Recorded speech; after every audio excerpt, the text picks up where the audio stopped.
carte électronique comporte des pistes de référence, c'est-à-dire des pistes qui reviennent très souvent. Et la piste de référence étudiée ici s'appelle démarrage d'une carte électronique.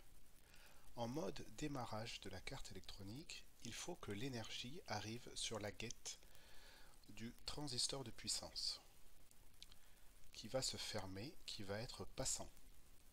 À ce moment-là, le premier enroulement primaire transmet son énergie au deuxième enroulement primaire. Dès lors, on passe en mode fonctionnement, c'est-à-dire que c'est désormais le deuxième enroulement primaire qui alimente le circuit intégré. Je vais expliquer maintenant comment s'y prennent les fabricants pour faire arriver de l'électricité sur la gate du transistor de puissance. Alors, premier type de démarrage le plus fréquent. Sur la piste de l'enroulement primaire, ici, on a une deuxième piste sur laquelle on branche une ou deux résistances pour abaisser la tension à 10-20 volts. Ensuite, la piste rejoint la piste plus du deuxième enroulement primaire ici. Et donc la piste finit sur la borne VCC ou VDD du circuit de commande ou circuit intégré. La borne gate du circuit de commande est alimentée et elle alimente à son tour la borne gate du transistor qui à ce moment-là peut se fermer et donc le premier enroulement primaire transmet de l'énergie au second enroulement primaire. Donc c'est désormais le second enroulement primaire qui va alimenter le circuit de commande. Deuxième type de démarrage. Alors parfois le circuit de commande ou circuit intégré est remplacé par deux transistors.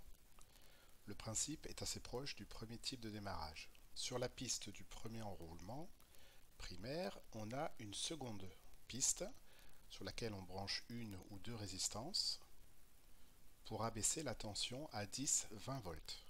Ensuite, la piste alimente la gate du transistor de puissance. Le transistor de puissance se ferme et le premier enroulement alimente le deuxième enroulement primaire qui va alimenter la gate du transistor de commande qui à ce moment-là va piloter, va alimenter la gate du transistor de puissance. Troisième type de démarrage, sur la piste du premier enroulement primaire, on a une seconde piste sur laquelle on ne branche pas de résistance. La piste rejoint la borne VSTR du circuit intégré. Ça peut être un autre nom. La borne gate du transistor de puissance est alimentée. Le premier enroulement transmet l'énergie au deuxième enroulement et c'est donc ce deuxième enroulement qui va alimenter désormais le circuit intégré. Alors, quatrième type de démarrage, c'est la piste du drain, pas de résistance, qui alimente le circuit intégré au démarrage.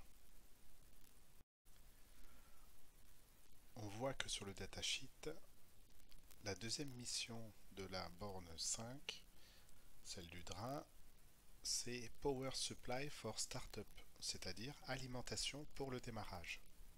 Dans le schéma interne du circuit intégré, on voit que le drain n'est pas simplement relié au transistor ici, mais il est relié également à cette piste-là qui rejoint le VCC. Sur cette piste, on a une autre piste qui alimente la gate du transistor de puissance ici. Le transistor de puissance se ferme, le premier enroulement alimente le deuxième enroulement primaire qui va se charger d'alimenter désormais le circuit de commande.